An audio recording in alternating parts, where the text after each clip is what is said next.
Hey guys, it's Chris Singh here back from C&H Smallage again for another informative review video.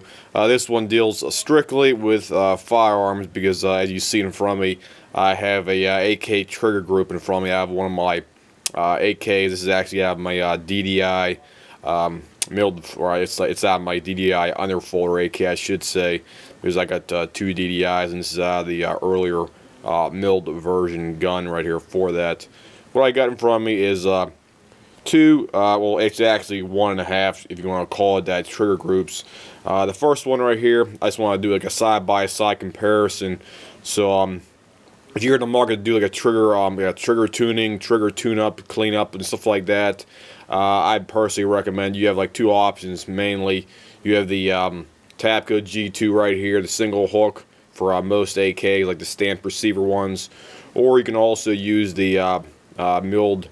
This is actually an Arsenal hammer right here as well too. But basically, if you look at the profiles on both of them right here, you'll notice the Arsenal one has a completely different redesigned hump or ramp on the back here for when it contacts and hits your firing pin as well too. There's the one picture, and here's the other picture right here for the Tapco. You notice how the Tapco has actually like one, two, and three separate humps on here as well too.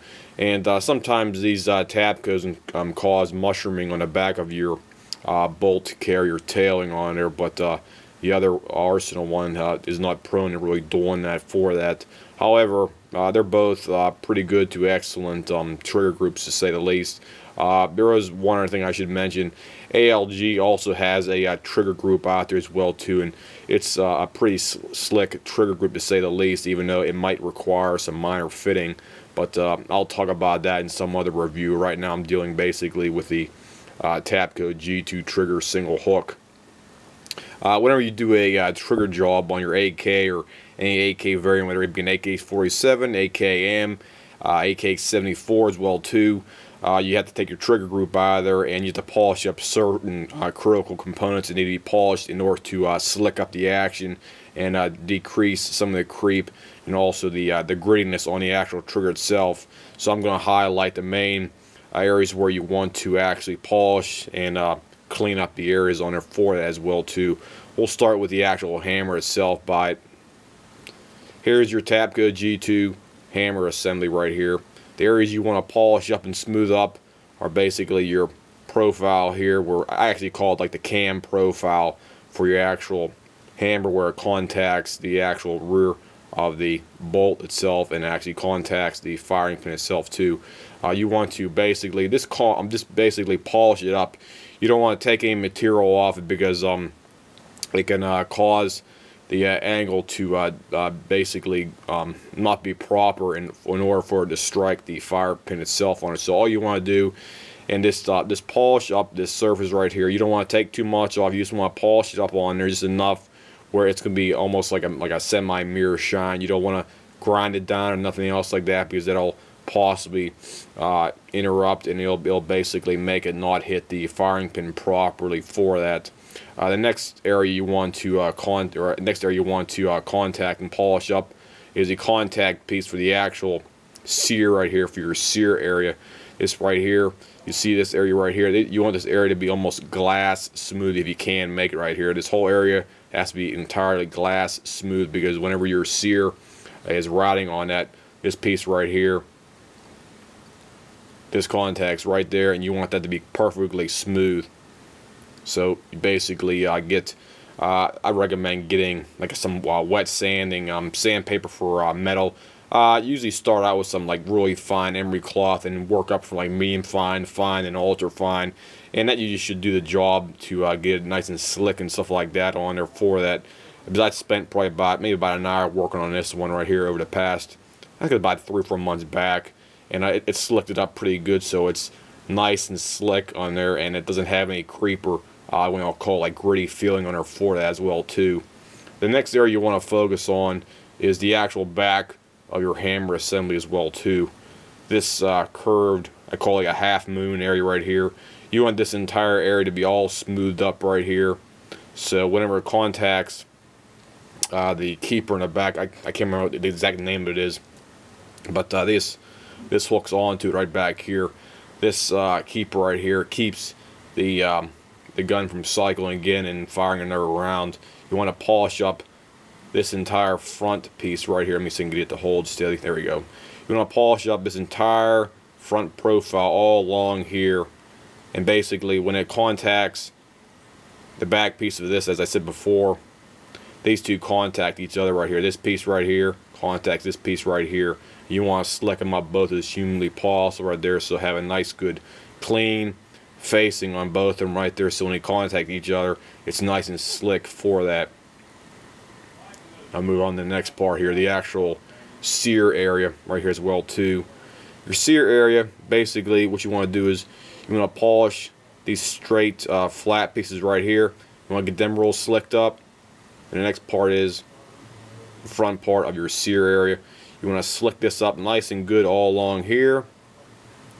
You want to slick up the front part of the sear outside all along this whole area all along here. You want to get that nice and slick, because whenever the thing comes back and rides on it, you want to have it nice and slick for that as well too.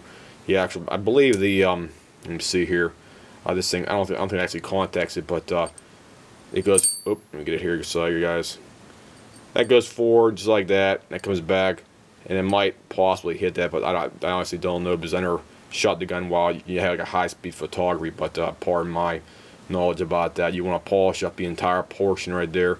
Polish up the front portion, as I said before. Polish up this front outer portion of the sear as well too.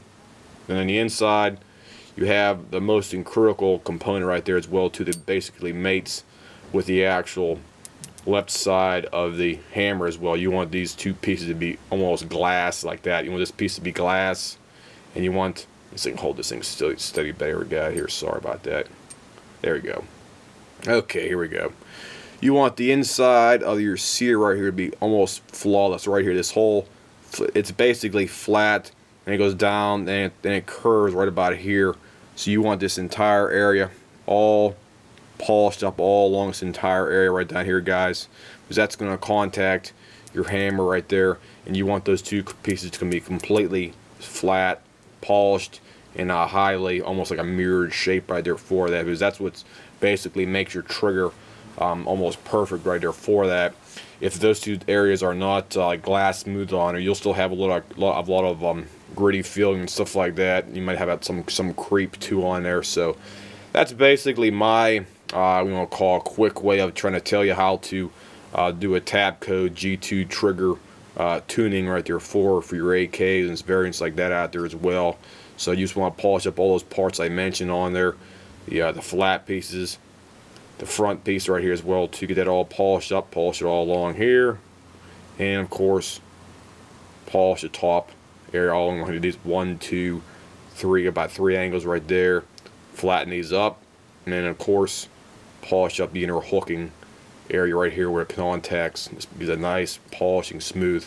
There is one trick I did find out here. If you want to polish this really quick in here, I basically recommend getting some wet sandpaper, as they call it, or it's basically it's like wet metal sandpaper. And what you can do is you can wrap it around a small pen and basically put some tape on the one portion, and you can go in and around here like this. Let me see if I can get a better picture for you guys. You can go in and around just like that. Just keep on going up and out with your sandpaper, and do that for about maybe 10 or 15 minutes, and that'll eventually slick up that entire area. Because right now you probably can't really make it out, but that entire area I got down inside there is extremely clean, and it looks highly polished to say the least right there for that. So that's basically my tips and tricks on how to get your G2 tapco trigger or any trigger for your AK out there for that. If you want to slick it up to almost, like call it competition, but it's not really competition. It's just basically combat trigger that's basically been as clean as humanly possible for that. So if anybody has any comments, questions as well, just leave me a message here on my page, and I'll try to get back to you as soon as I possibly can. I'll see you guys. Have a nice day.